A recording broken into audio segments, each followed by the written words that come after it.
the days of working the steam train, passenger trains out here, that hill behind me at the end of the platform wasn't there, and there used to be a water column there, and while the passengers were getting, we used to stop it, so as when the passengers were getting off the train, we'd be taking water.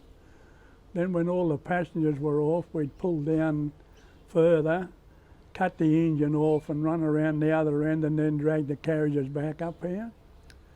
And there used to be an extra little siding there where occasionally a small freight wagon used to be put in there to be unloaded. It was brought over at night time. It was never attached to the passenger train. Why that hill's there, I don't know, but it wasn't there in my days. And then later on, when the steam engines finished, we had the two-car rail motors out here. And of course, they never had to go down there because you just stop here and we change ends. But the passengers, there was a lot of passengers used this service in those days. And I just don't know the actual number, but it'd be interesting, I suppose, if you were that way inclined. But there used to be, especially in the morning going to work and coming back out from Newcastle of an afternoon, there's a lot of people used it. Working the steam trains out here was no great challenge because you never had, the only hill you had to go over was when you left Fern, the big hill, and that wasn't that bad because admittedly they used to puff a little bit up Fern Hill, but apart from that, no, it was quite easy. The only thing I didn't like doing was stopping at every station.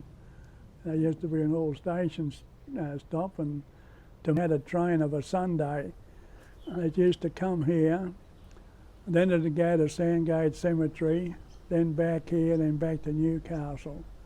And we were always watching our coal supply on these small engines, because quite often you'd run out of coal before you got back to Loco and you'd be sweeping dust out of the corners of where it used to be. But the water was the biggest problem with these little engines because they only had small water tanks on them. And you'd come from Newcastle to here and you'd have to take water and then take it again when you got back into Newcastle.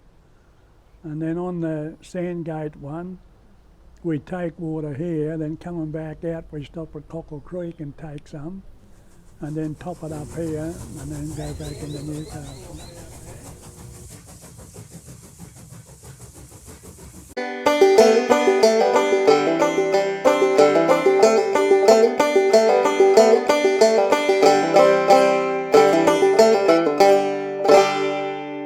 Well, on a steam engine, these little ones that come out here was no exception.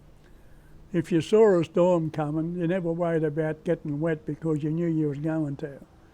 They had a curtain over the windows on the side of the cab, and they had a big curtain, that canvas thing that went down over the back towards the coal, but the wind would just blow the rain in. And the only good thing about the steam engine, when you got wet, you'd dry off again quick because you get the heat from the fire and the boiler.